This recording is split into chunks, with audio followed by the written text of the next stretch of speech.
There's a popular phrase that you may hear at this time of year. Let freedom ring. And as we celebrate America's independence, we celebrate our freedom to be acknowledged as our own country. And when we hear the words, let freedom ring, our minds probably drift to what we call the Liberty Bell. It was interesting that while I investigated the claims of the Liberty Bell, I actually found that this particular bell was littered with problems. It was commissioned to be made in 1751 in honor of the 50th anniversary of William Penn's 1701 Charter of Privileges. It was made in London at the Whitechapel Foundry and brought over to America, which wasn't exactly America just yet. I'd like to give you the rest of the account by reading to you from ushistory.org. The bell arrived in Philadelphia on September 1st, 1752, but was not hung until March 10th, 1753, on which day Isaac Norris wrote, "I had the mortification to hear that it was cracked by a stroke of the clapper without any other violence, as it was hung up to try the sound. And the cause of the break is thought to have been attributed to either the flaws in its casting or the thought at the time, it was too brittle. Two Philadelphia foundry workers named John Pass and John Stowe were given the cracked bell to be melted down and recast. And they added 1.5 ounces of copper to a pound of the old bell in an attempt to make the new bell less brittle. And for their labors, they charged slightly over 36 pounds. The new bell was raised in the belfry on March 29th, 1753. Upon trial, it seemed that they had added too much copper. They were so teased with the witticisms of the town that they will very soon make a second essay, wrote Isaac Norris to London agent Robert Charles. Apparently, nobody was now pleased with the tone of the bell. Pass and Stowe indeed tried again. They broke up the bell and recast it. On June 11th, 1753, the New York Mercury reported, "The last week was raised and fixed in the State House steeple. The new great bell, cast here by Pass and Stowe, weighing 2,080 pounds. In November, Norris wrote to Robert Charles that he was still displeased with the bell and requested that the Whitechapel cast a new one. Upon the arrival of the new bell from England, it was agreed that it sounded no better than the Pass and Stowe bell. So the Liberty Bell remained where it was in the steeple. And the new Whitechapel bell was placed in the cupola of the State House roof and attached to the clock to sound the hours. The Liberty Bell was rung to call the assembly together and to summon people together for special announcements and events. The Liberty Bell was tolled frequently. Among the more historically important occasions, it tolled when Benjamin Franklin was sent to England to address colonial grievances. It told when King George III ascended to the throne in 1761. It told to call together the people of Philadelphia to discuss the Sugar Act of 1764 and the Stamp Act in 1765. In 1772, a petition was sent to the assembly stating that the people in the vicinity of the State House were incommoded and distressed by the constant ringing of the great bell in the steeple. But tradition holds it continued tolling for the First Continental Congress in 1774, the Battle of Lexington and Concord in 1775. Its most resonant tolling was on July 8, 1776, when it summoned the citizenry for the reading of the Declaration of Independence produced by the Second Continental Congress. However, the steeple was in bad condition, and historians today doubt the likelihood of this part of the story. In October 1777, the British occupied Philadelphia. Weeks earlier, all bells, including the Liberty Bell, were removed from the city. It was well understood that if left, they would likely be melted down and used for cannons. The Liberty Bell was removed from the city and hidden in the floorboards of the Zion Reformed Church in Allentown, Pennsylvania, which you can still visit today. So apparently, the Liberty Bell did not ring in 1776 at the reading of the Declaration of Independence, or so thought today. So how did it receive its notable crack? And again, I'd like to read from ushistory.org. There's widespread disagreement about when the first crack appeared in the bell. Hairline cracks on bells were bored out to prevent expansion. However, it is agreed that the final expansion of the crack, which rendered the bell unringable, was on Washington's birthday, 1846. The Philadelphia Public Ledger takes up the story in February of 26, 1846 publication.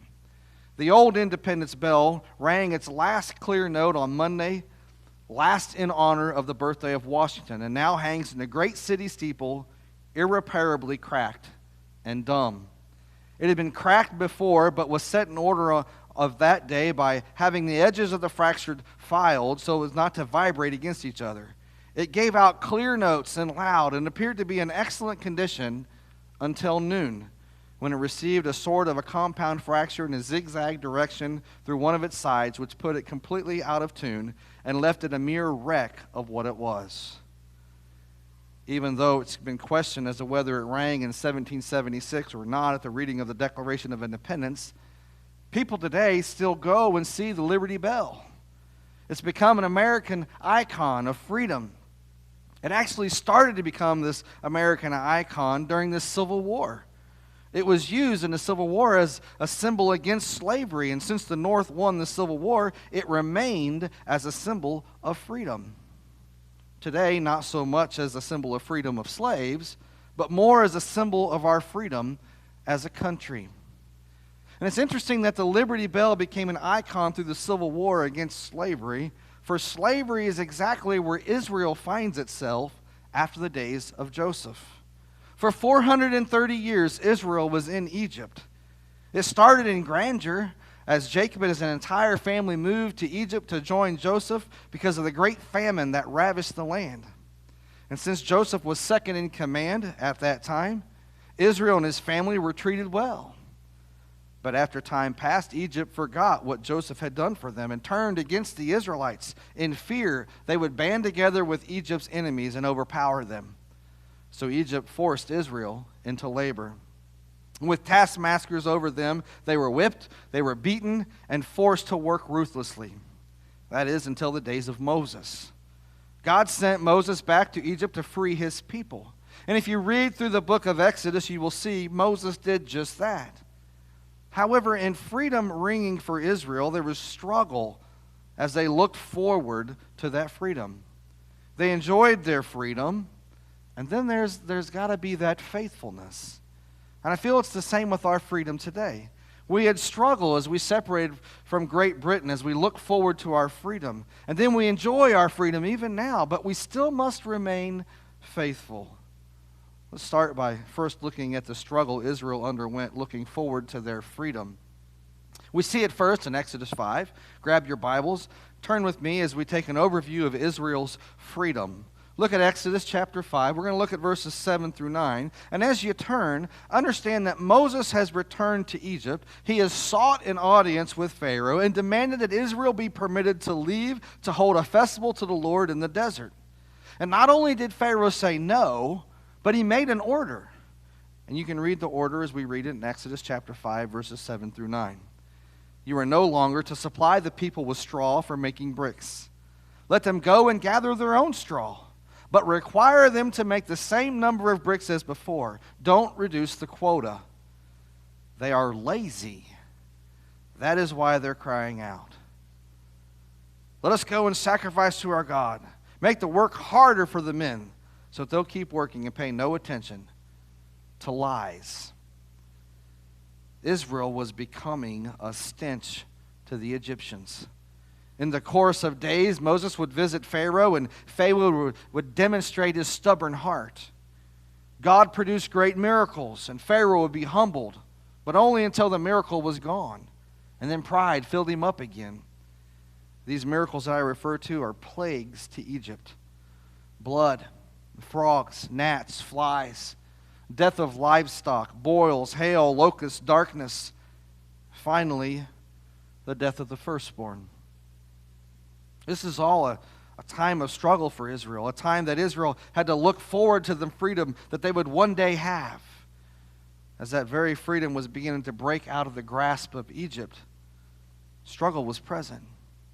And then after Pharaoh finally told them to go, Israel had to take the possessions that they acquired from Egypt and systematically move out. I can remember the days that T and I were married before our first child came along. It was so easy to get up and go. But see, after you have a baby, there are many things that you need to pack. I had to get diapers and food and clothes and wipes and toys and bouncy seats and car seats and so forth and so on. And then after we had our second and third and fourth boys, we looked like a small army with all of our stuff. And now we have a huge van that hold all the people and another van just to take all of our stuff. It takes several days for us to gather everything. It takes about a half hour to an hour to load everything into the vehicles. I can't imagine how long it took for that many Israelites to pack up to leave Egypt. But as they left, they had that freedom in sight. It was just there, ready for the taking, and they looked forward to it. And then after they left, they had that struggle at the Red Sea. You'll find it in Exodus 14. As Pharaoh moved, or as Israel moved to the Red Sea,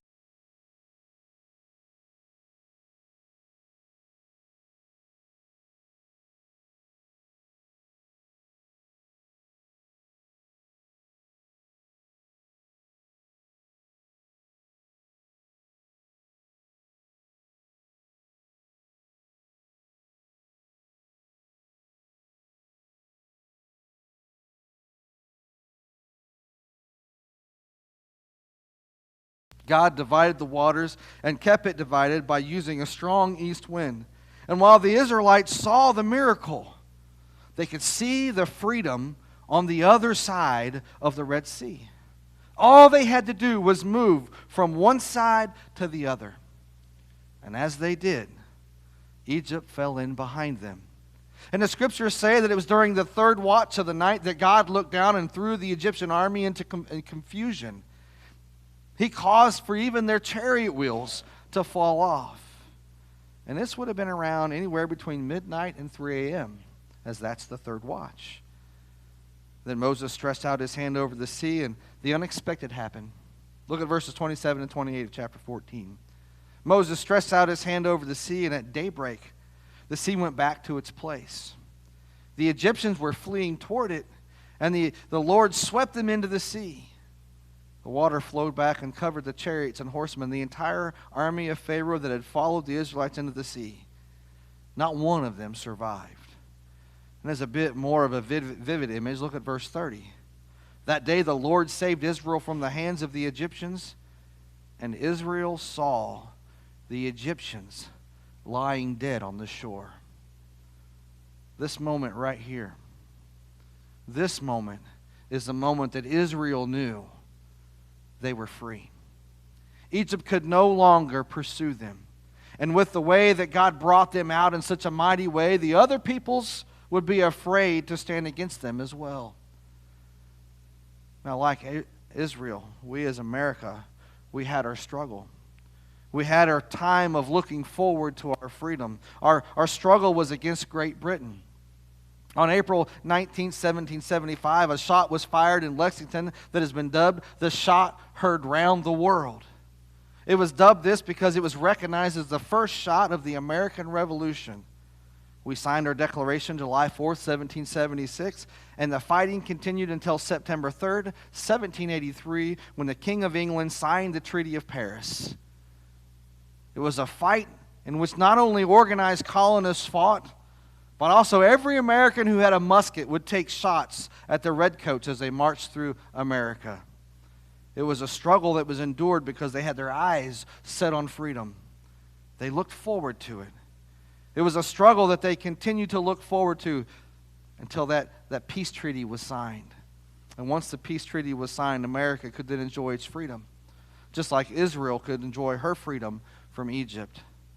Now, to understand the magnitude of the greatness of Israel's enjoyment of freedom, we have to understand the magnitude of the bondage that Israel was placed under.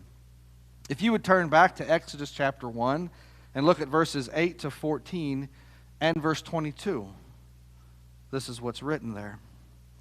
Then a new king who did not know about Joseph came in power in Egypt.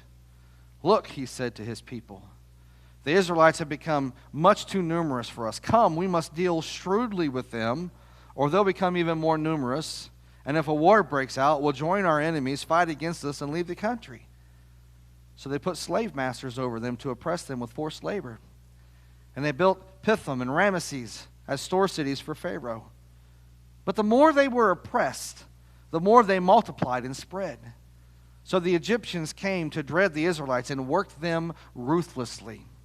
They made their lives bitter with hard labor in brick and mortar and with all kinds of work in the fields. And all of their labor, the Egyptians used them ruthlessly. Now skip over to verse 22. Then Pharaoh gave this order to all his people. Every boy that is born to you must be thrown into the Nile, but let every girl live. Let's just focus on a few phrases in the text. Egypt dealt shrewdly with Israel. Slave masters were put over them. They were oppressed with forced labor. They built cities under this oppression. They were dreaded by the Egyptians. They were worked ruthlessly. Their lives were made bitter with hard labor. And they had their sons drown in the Nile. And we cover all of this to understand their joy. Freedom was theirs to enjoy. Egypt is in the rear mirror, and they are pressing forward. No more slavery, no more bitterness, no more oppression, no more harsh labor, no more fear of having their children taken and killed. They were free. And this is the same joy that America had when the Treaty of Paris was signed by the King of England. They no longer had to worry about the redcoats coming throughout the land. They no longer had to put up with unreasonable tariffs and taxes. They no longer had to get approval from Great Britain before they could do things. They were a free nation, able to enjoy their freedom. However, this freedom for both America and Israel, it must be maintained. In other words, Israel needed to keep their freedom. They had to continue to let the freedom ring. But how was Israel to keep their freedom? We get pictures of this time and time again in Exodus. Go first to Exodus chapter 6. We'll look at verse 6 and the first part of verse 7. For in these verses we see the promise that God makes to Israel. Therefore say to the Israelites, I am the Lord, and I will bring you out from under the yoke of the Egyptians. I will free you from being slaves to them, and I will redeem you with an outstretched arm and with mighty acts of judgment. I will take you as my own people, and I will be your God. And here we see that God will take the Israelites to be his people. But what does it mean to be God's people? It not only means that God will free them and put them in the land that he promised Abraham, but it also means something from the people. We see this in Exodus 15:26. He said, if you listen carefully to the voice of the Lord your God and do what is right in his eyes, if you pay attention to his commands and keep all of his decrees, I will not bring on you any of the diseases I brought on the Egyptians, for I am the Lord who heals you. And we see that to be God's people means that things are to be done God's way. He gives the commands. He gives the decrees. They were the ones to do right in his eyes. And we get another look at what it means to be God's people in Joshua 23:14 through 16. As Joshua was about to die, he spoke to the Israelites and he said, now I am about to go the way of the earth. You know with all your heart and soul that not one of the good promises the Lord your God gave you has failed. Every promise has been fulfilled. Not one has failed. But just as every good promise of the Lord your God has come true, so the Lord will bring on you all the evil he has threatened, until he has destroyed you from this good land he has given you. If you violate the covenant of the Lord your God, which he commanded you, and you go and serve other gods and bow down to them, the Lord's anger will burn against you, and you will quickly perish from the good land he has given you.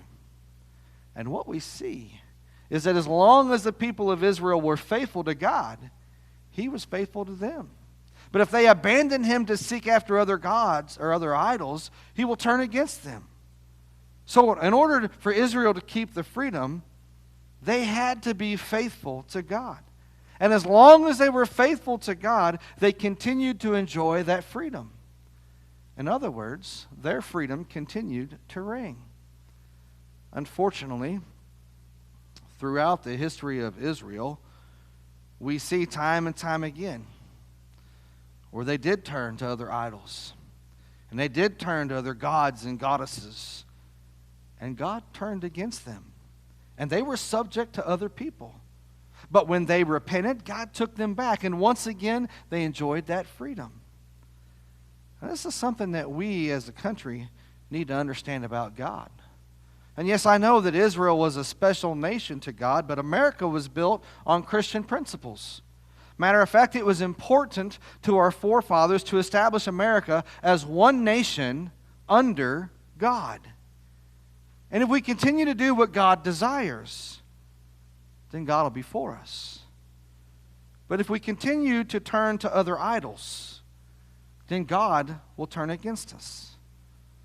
Listen now, as America continues to murder innocent babies in the womb, as America continues to fight for individual freedoms, as America continues to fight to allow for sin to remain in our country and even celebrate it at times, as America continues to allow divisions based on skin color and ethnicity, as America continues to try to write God out of existence, and as America continues to do all of this, we can expect God will turn against us. As I was doing this study, I had a question. What causes for Israel, or America for that matter, to turn away from God? If God has done miraculous things in the past, why would anyone want to turn away from Him? And I think the reason that people turn away from God is they forget about Him. Listen as I read to you what the people of Israel were to do in order to keep the faithfulness of God through the generations. It comes from Deuteronomy 6, 5 through 9. Love the Lord your God with all your heart, and with all your soul, and with all your strength. These commandments that I give you today are to be upon your hearts. Impress them on your children. Talk about them when you sit at home, when you walk along the road, when you lie down and when you get up. Tie them as symbols on your hands and bind them on your foreheads. Write them on the door frames of your houses and on your gates. You see, as Israel stopped talking about the commandments of God, they started forgetting about God. They started seeing the other man-made, powerless idols out there and began to see them as equal to God.